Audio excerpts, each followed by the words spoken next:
దివారాత్రులు తను కూర్చి మొరపెట్టుకొనుచుండగా వారికి న్యాయము తీర్చడా? హల్లెలూయా. ఏమంటారా? దేవుడు తాను ఏర్పరచుకునేటువంటి వాడు. ఇప్పుడు వారి ప్రార్థన ద్వారా మనం ఈ విధంగా ఉన్నాం. దేవునికి స్తోత్రం చెప్తాం. హల్లెలూయా. వారు ఎక్కడెక్కడెక్కడ ఉన్నారండి ప్రార్థన చేసేటువంటి వాడు. వాళ్ళు వేసిన కానీ చదివే పని ఎప్పుడు చూసినా మనం ఎప్పుడు వెళ్ళినా వాళ్ళు ఏం చేస్తారు? ప్రార్థన ప్రార్థన ప్రార్థన. ప్రతి అవసరతలను ప్రార్థనే ప్రార్థన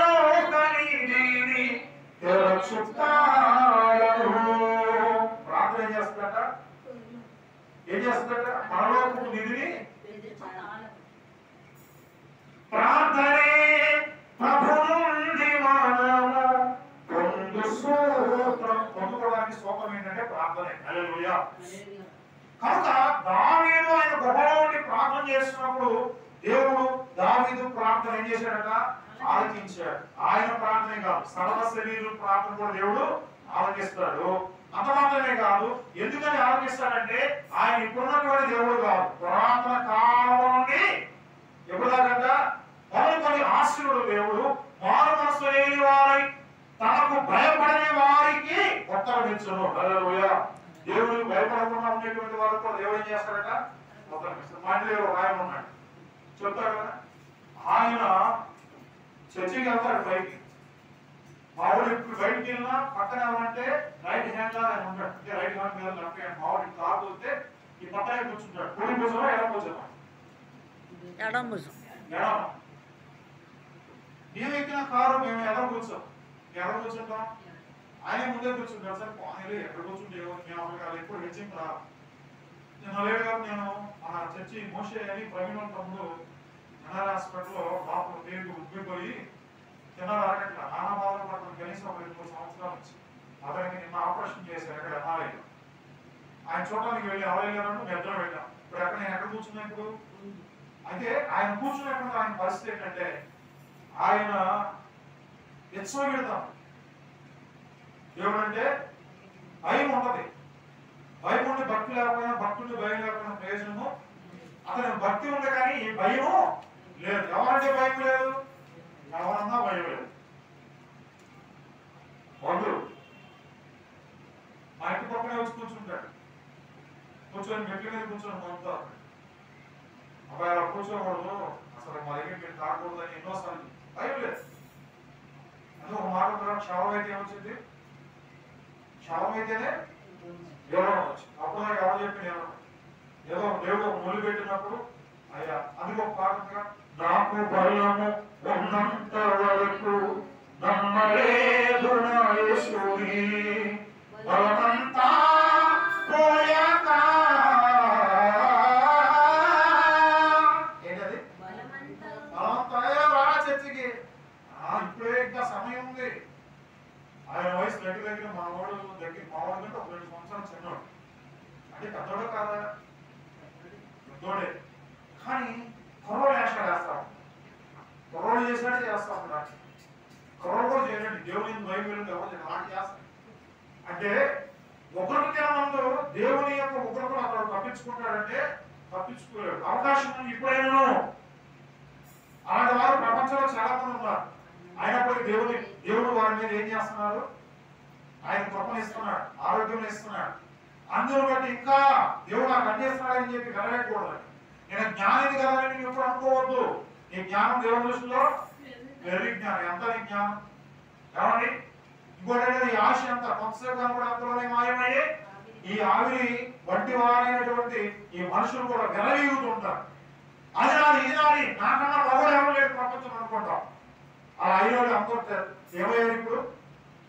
ఆ ముసలోడు అంటున్నాడు, ఎందుకు తీసుకొచ్చే పిల్లంటే ఏంటి నువ్వు నన్ను కూడా నేను కౌన్సిలర్ని, నేను కౌన్సిలర్గా చేసింది. ఏం కౌన్సిలర్ చేసిన తప్పు చూడండి. అలా వెళ్ళాడు, చచ్చిపోయాడు. ఇలా పెట్టి 2 కాళ్ళు ఇలా తెలుసుకొని అన్ని నీళ్ళ పడి ఇట్లా తెలుసుకున్నాడు. ఎతికాడు ఎక్కడ దొరికాడు అంటే ఈ జీవితం అనుభవమైనటువంటి జీవితానికి ఇన్ని రంగులు, ఇన్ని పొంగులు, ఇన్ని పంగులు, నాది ఇది నాది ఇది నాది ఏమీ లేదు.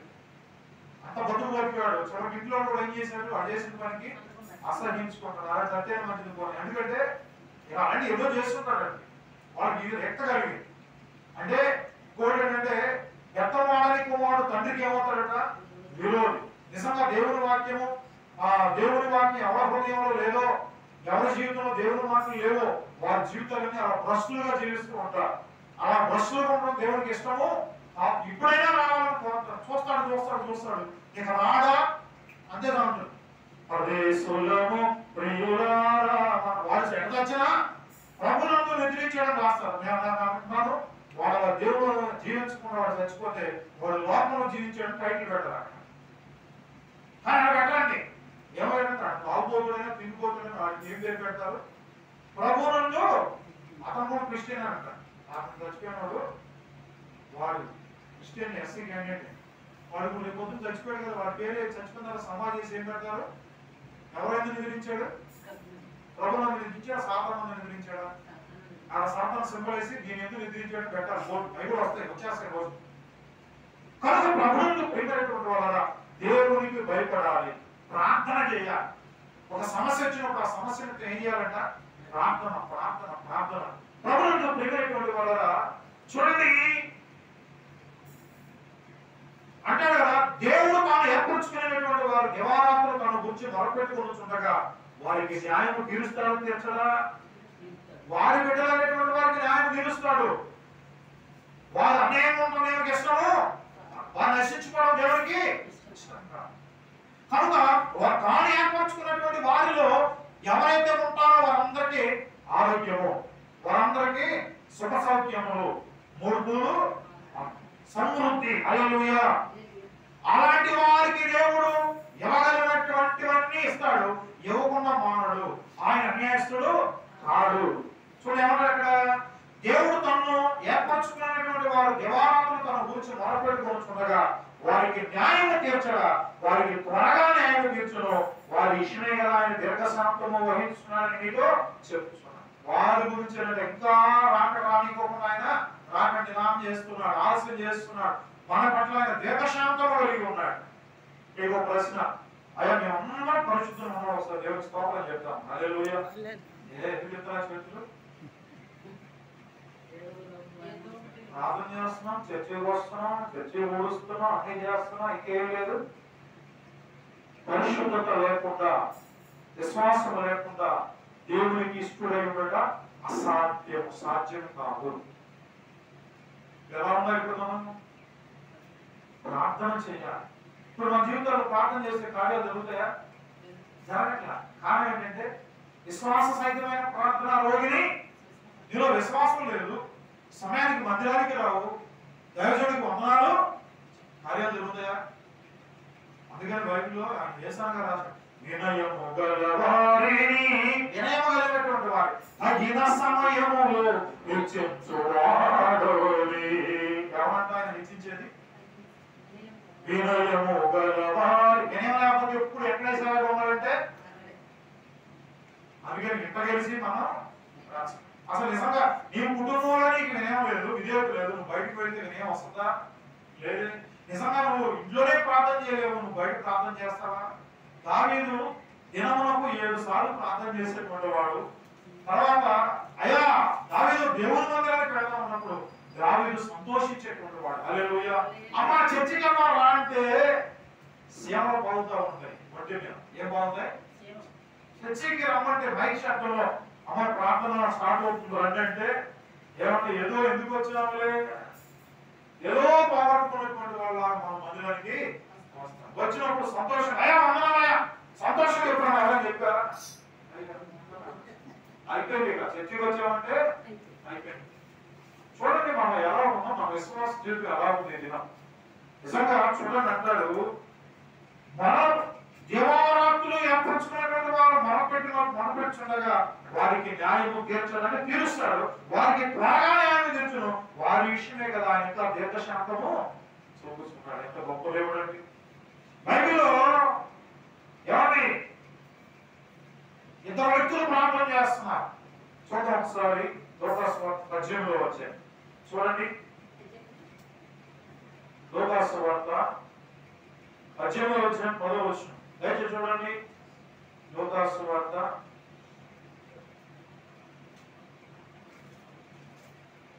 18వ అధ్యాయం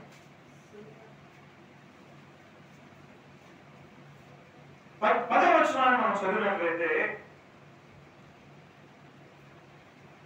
9వ వచనం అంటాడు కదా, తామే నీతిమంతులని తప్ప తమ్ము నమ్ముకొని ఇతరులను తృణీకరించు కొందరితో ఆయన ఉపమానం చెప్తున్నాడు. ఏమంటున్నారంటే మేమే నీతిమంతులం అని పక్కన ఉన్నటువంటి వాళ్ళు ఏం చేస్తారంట, ధ్యానం చేస్తారంట.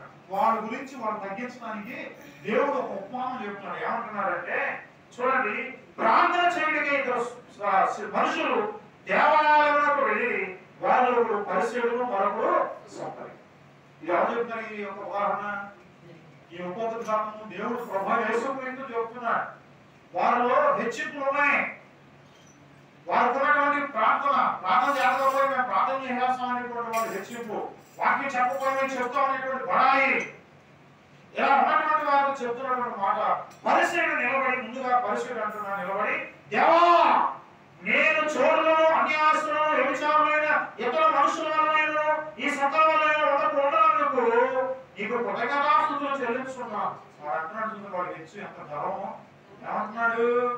అయ్యా దేవా నేను చోరులు అనగా దోచుకునేవాడు, అన్యాయస్తులు వ్యభిచారులైన ఇతర మనుషుల వలన ఈ సొంతమైన సొంతం కూడా కలుగుతున్నాడు. వీడికి లాగా వంటనందుకు నీకు కృతజ్ఞతాస్తుతులు చెల్లించు. ఇది బడాయ కాదా?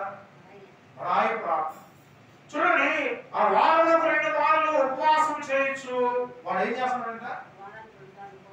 ఉపవాసం చేయొచ్చు. నా సంపాదన అంతటిలో 10వ వంతు చెల్లించుతానని తనలో తాను ప్రార్థించుచుండెను.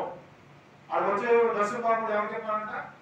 ఎన్నోతులు అంటది తనలో. చూడండి, ఆ 2 వారాలు ఉపవాసం చేయొచ్చు. నా సంపాదన అంతటిలో 10వ వంతు అంటే ₹1,00,000 వస్తే 10,000 తీసుకొచ్చి ఎక్కడేస్తున్నాడు? దేవుడికి ఇస్తున్నా, అన్ని బాగా ఉన్నాయి అని అంటున్నాడట, ప్రార్థిస్తున్నాడు. అయితే సొంతరి దూరంగా నిల్చుండి ఆకాశంలోకి కనులెత్తుగాను ధైర్యం చాలక రొమ్ము కొట్టుకోవచ్చు, దేవా పాపినైనా నన్ను పరీక్షమని పలికెను. అతని కంటే ఇతడు నీతిమంతుడిగా తీర్చబడి తన ఇంటికి వెళ్ళనని నీతో చెప్పుచున్నా. ఇప్పుడు ఎవరింటికి వెళ్ళారు? సొంతగా వెళ్ళాడా? పరిస్థితి వెళ్ళాడా? జపాన్ ఉంటున్నాడు. ఇప్పుడు ఇంటికి వెళ్ళడు. ఏదైనా చమత్కారం కలిగిన మాటలు కలిగిన వాడు ఇంటి దగ్గర కూర్చోడు. వాడు ఎప్పుడు చూసినా బయట ఎప్పటికి వెళ్ళి సోది చెప్తామా చూస్తా ఉంటాడు. మా ఇంటి దగ్గర ఒకడు ఉన్నాడు, మా ఇంటి దగ్గర ఉన్నాడు. వాడికి కార్యక్రమాల సమయం వచ్చినప్పుడు వాడి ఇంట్లో ఉంటాడు. ఎక్కడ ఉంటాడు తర్వాత చెప్తారు దాని గురించి. తను తాను హెచ్చించుకున్న వాడు తగ్గించబడను, తను తాను తగ్గించుకున్న వాడు హెచ్చించబడనని చెప్పాను. దేవునికి స్తోత్రం, హల్లెలూయా. నిజంగా నువ్వు లోక సంబంధంగా హెచ్చించావా? నీ బతుకు అంతే. అందుకే దావీదు అంటాడు, కొంత రథములు బట్టి గుణములు బట్టి అతిశయపడదు, నేనైతే నా దేవుని బట్టి తగ్గించుకోవాలి. కొంతమంది అంటారు నాకు ఇంకేమి బంగారం చేయించలేదు, వాళ్ళు తాడు నగల కోసం తాడు చేయించలేదు. పులి చూసి నక్కేం పెడుతుందంట, నక్కే పులే. నువ్వు పులిలాగా మారాలంటే ఏం చేయాలా? బాగా కాల్చింది మండించుకోవాలి. బాధ ఉండదా? ఆ బాధకి చావడం బెస్ట్, అంత బాధ. కనుక పులిగా ఉండాలి, నక్కగా ఉండాలి. ఆడెవడో ఏదో తెచ్చుకున్నా నీకు కావాలి. ఇదే కానీ నిజంగా ఈ సొంతం ఏం చేస్తున్నాడు? తగ్గించుకుంటున్నాడు. తగ్గించుకున్నటువంటి వాడికి దేవుడు ఒక రోజు ఉంది. హల్లెలూయా. కంగారు పడాల్సిన పని, ఒక రోజు ఉంది. ఆ రోజు నిన్ను హెచ్చరించబోతున్నాడు. ఒకవేళ కామ సమయం వచ్చి పోతే నిన్ను ఎక్కడ ఇచ్చిస్తాను, అక్కడ ఇచ్చేస్తాడు, ఇక్కడ కూడా దేవుడికి స్తోత్రం చెప్తాను. హల్లెలూయా. చెప్పండి. నేను మలేషియా వెళ్ళి వచ్చా, నాకు ఏమీ లేదు, దేవుడు నన్ను మలేషియా పంపించాడు. దేవుడికి స్తోత్రం, హల్లెలూయా. చాలు. అవును వెళ్ళారా? మనం ఎక్కావా? నేను ఎక్కా. నా గురించి ఇక అత్యయించాల్సిన అవసరం లేదు ఎవరికి. నేనమ్మా నీకు ఎక్కువ నేను వేరే దేశం వెళ్ళా, దేవుడు ఉన్నతమైన స్థలాలు నడిపించాడు. దేవునికి స్తోత్రం, హల్లెలూయా. దేవుడు పాస్పోర్ట్ రెడీ చేసుకుని ఇస్రాయల్ దేశం మీద వెళ్తా. దేవునికి స్తోత్రం, హల్లెలూయా. కావాలి మారిన ఆయన మారని మార్పు లేని దేవుడు అండి. నువ్వు ప్రార్థన చేయడానికి చాట పట్ల ఒళ్ళు బతకం ఎక్కువైపోయింది. మోకాలు వేయలేవు, మోకాలు ఎట్లా అయిపోయింది, మోకాలు సర్వీస్ ఏమైపోయింది అయ్యా మోకాళ్ళు ఒక ఆమె వచ్చి నిన్న సెంటర్కి నిలబడితే ఒక ఆమె పాత చర్చ వచ్చి అయ్యా ఏంటమ్మా కుంటున్నావు అంటే అయ్యా కాళ్ళు ఏమైపోయింది గుజ్జు లేదు. నిజంగా ఒక రోగం వచ్చిందంటే కారణం దానికి మనమే దానికి కారణం. నిజంగా దేవుణ్ణి నమ్ముకునే సమయం మర్చిపోయి నమ్ముకోవాల్సినటువంటి సమయంలో నమ్ముకోకుండా ఎప్పుడో బాప్టిజం తీసుకోవాలంటే ఇప్పుడంతా బాప్టిజం నాకు చాలా ఆలోచన లోకం మీద గొర్రెపోతులాగా మేకపోతులాగా పెరగాలి, ఇంకా కళ్ళు అప్పించుకొని అడ్డుకోవాలి ఇటుకోవాలి అత్యనాలు ఇత్తనాలి అచ్చేయాలి ఇచ్చేయాలని చాలా మంది లేదు, సమయం లేదు, ఇక లేదు, సమయం లేదండి. అవకాశాన్ని సద్వినియోగం చేసుకోవాలి. ప్రభువా నేను ఈ విధంగా బతుకునంటే నువ్వు నాకు ఈ ఆశ ఇచ్చావు, ఈ రోజు ఈ ఆశ నువ్వు ఇచ్చావు కాబట్టి నేను ఈ కృతజ్ఞత చెల్లించడం ఏంటంటే నేను ఎప్పుడైనా బాప్టిజం తీసుకుంటాను ప్రభువా. చాలా కాలం అయిపోయింది, చాలా సంవత్సరాలు అయిపోయింది, ఇప్పుడు ఇంకా అయిపోయింది, మొహలు వచ్చేసి కాబట్టి మోకాళ్ళు అరిగిపోయి నడవలేము.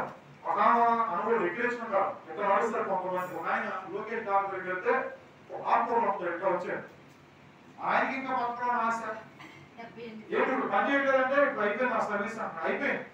అయిపోయాక మనం ఏం చేయాలి, అందుకని ఆరోగ్యం ఉండగానే మనం ఏం చేయాలి, దేవుని గట్టిగా పట్టుకున్నామా. మనం చేసేది భక్తి అంతా తప్పే. నిజంగా అనుకుంటున్నారు క్రైస్తవులు బాగా భక్తి చేస్తాం అనుకుంటున్నాం, కానీ ఏదో ఒక పొరపాటు మనం ఏం చేస్తామంటే అడ్డుకట్టేస్తాం, దేవుని దగ్గరికి మన దగ్గరికి రానిట్లా. సాతానుడు ఏం చేస్తాడంటే మధ్యలో ఏదో పెట్టేస్తున్నా, ఆదివారం చర్చిగా మనం బయలుదేరుతాం. అమ్మా డాక్టర్ గ్రూప్ లో 10 లక్షలు వేసారంటే తీసుకొని వచ్చి అనేవాడికి మనం అడగలుగుతాం. నిజంగా విశ్వాసం అక్కడికి వెళ్ళకుండా మందిరానికి వస్తే వాడు దేవుడికి స్తోత్రం హల్లెలూయా ఏ పని అవుతుందా కాదా? ఇక అవుతుంది ముందు లేదుగా. విశ్వాసం అంటే ఏంటంటే దేవుడు కార్యం చేస్తాడు, తర్వాతనే వస్తాయి. ఈ రోజు కాదు రేపే ఇస్తారు అని, ఈ రోజే పెన్షన్ వస్తుందయ్యా ఆ పెన్షన్ పరిగెత్తాలి, పెన్షన్ వెళ్ళిపోవాలి. కానీ ఈరోజు దేవుడికి సన్నిధిలో పని లేదు. నిజంగా మనం దేవుని విషయంలో ఎంత వెనకున్నామో, ఎవరిలా ఉన్నామో మనం కూడా సొంతగా ఉన్నా పరిసరగా ఉన్నా పరిసర ప్రార్థన దేవుడు ఆలోచించాడు. ఈయన ఏం చేస్తానంటే తగ్గించుకుంటున్నాడు. అయ్యా ఆకాశం వైపు చూడటానికి కూడా నేను అర్హులను కాదు. హల్లెలూయా అర్హులమా కాదండి. ఎంత తగ్గించుకోవాలంటే నిజంగా నేను పరలోకానికి వెళ్తాను చాలా మంది అవుతారు. మన క్రియలు ఎలా ఉన్నాయి అంటే మురికి గుడ్డలా మనం ఉత్తుకోవాలా, వాష్ చేసుకోవాలా, శుభ్రం చేసుకోవాలా. ఇంటిలో అక్కాయలు అదే పని. ఇప్పుడు ఏదో కంఫర్ట్ వచ్చిందంట, మురికి వాసన వచ్చినప్పుడు కూడా ఆ బనీలకి ఏం పెడతారు, కంఫర్ట్ రాగానే మనిషి కంఫర్ట్ వాసన. మా అక్క అయితే మా కళాశమ్మ ఫుల్ కూడా నాన్న చూసి కొంతమంది బయలుదేరారు, చాలా మంది మా ఏరియా అక్కాయలు బయలుదేరి. అక్కాయలకి పని పాడే ఉండదు, ఆడవాళ్ళు అనుకోదు, కానీ కొంచెం సమయం వస్తే చాలండి ఆగం. మీటింగ్స్ పెడతారు, మీటింగ్లు ఈ రోజు ఏంటి వార్త ఏంటి, ఇదో కాపు వచ్చేది ఇంటికి చేసావు, ఈ రోజు ఏమైనా పొద్దునే బయలుదేరుతారు, ఈరోజు పలానా జరిగిందంట. అబ్బోయి నా మొదలైతే తేడా ఇంటింటికి తిరిగిందండి. చాలా దారుణం, ఆ ఏరియాలో మరీ దారుణం అండి. నిజంగా వాళ్ళతో ఏం మాట్లాడకూడదు, ఏమన్నా మాట్లాడామా ఇక అయిపోయింది. చరిత్ర మొదలెట్టారు, అవే ఎట్లాంటి అట్లాంటిది ఇదే నిజంగా అలా అయిపోయింది. కనుక దీన్ని బట్టి మనం అర్థం చేసుకున్న విషయం ఏంటంటే ప్రార్థన లేదు. దావీదు మహారాజు జీవితంలో దేవుడు అద్భుతాలు చేశాడంటే, కానీ మోషే జీవితంలో ఆయన ప్రార్థన చేసినప్పుడు సముద్రం ఏమైందట, యెహోషువ ప్రార్థన చేసినప్పుడు సూర్యచంద్రం ఆపేశాడు. ఏలియా ప్రార్థన చేసినప్పుడు వర్షాలు చేశాడు. ఏమంటే మనం చేసే ప్రార్థన ఇక్కడ ప్రార్థన కొంచెం పెట్టులు దాటి బయట కూడా ఎలాగలా. కానీ ఏంటంటే అంత భయంకరమైనటువంటి స్థితిలో ఉంటున్నాం ప్రభునందు ప్రేమైనటువంటి వాళ్ళ. కనుక చూడండి ఆయన అంటాడు తగ్గించుకుంటున్నాడండి. అందుకంటే మనం తగ్గించుకున్నాడు. ఈ కడవ దినంలో మనం కూడా తగ్గించుకోవాలి. ఎక్కడ ప్రార్థన జరిగినా వెళ్ళి పాల్గొనండి, పాల్గొని దేవుని మాటలు వినండి. దేవుని మాటలు వినే సమయం కూడా ముగించబడుతుంది, దొరకదండి. అయిపోయింది, చరిత్ర మారుతుంది, మారిపోవచ్చేసింది.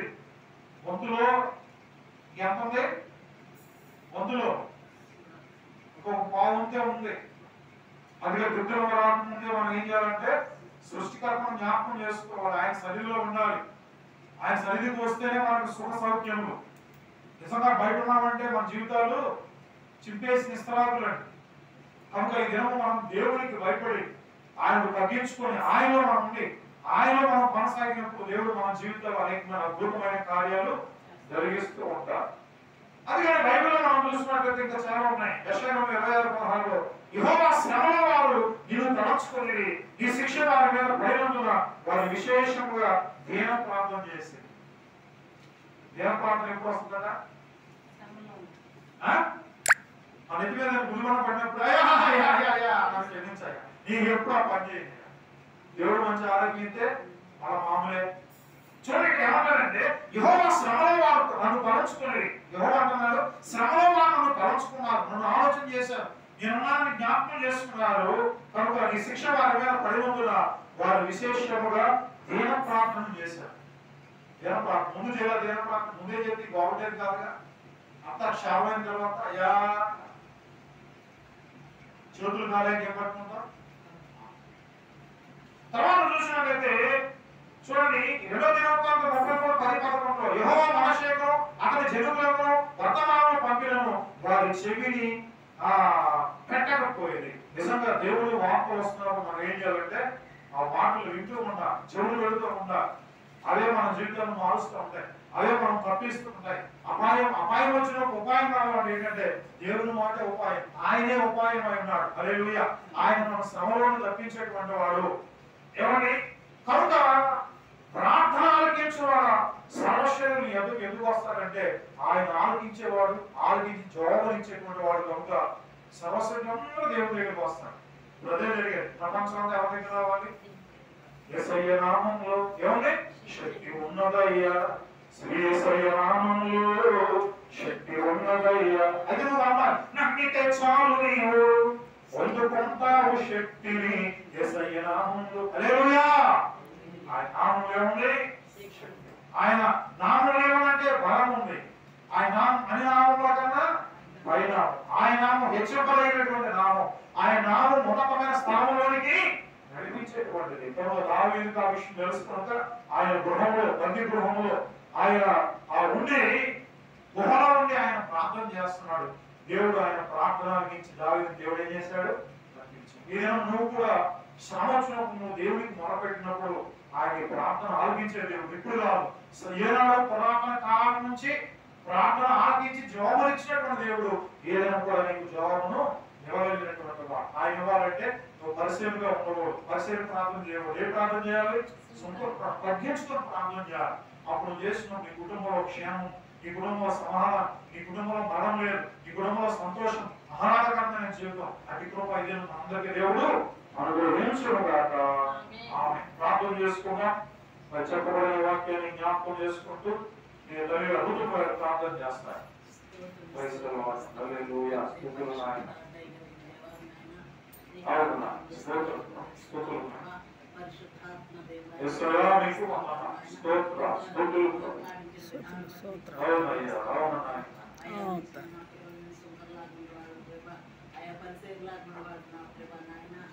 తగ్గించుకునే హృదయాలు పరిశుద్ధాత్మ దేవుడాన్ని కొన్నాళ్ళు స్తోత్రం నాయన. మా హృదయాలు తగ్గింపు జీవితాన్ని దయచేసి మీ కృపలో నడిపించుకోమని నీ బలంలో దయచేయమని పరిశుద్ధాత్మ దేవుడాన్ని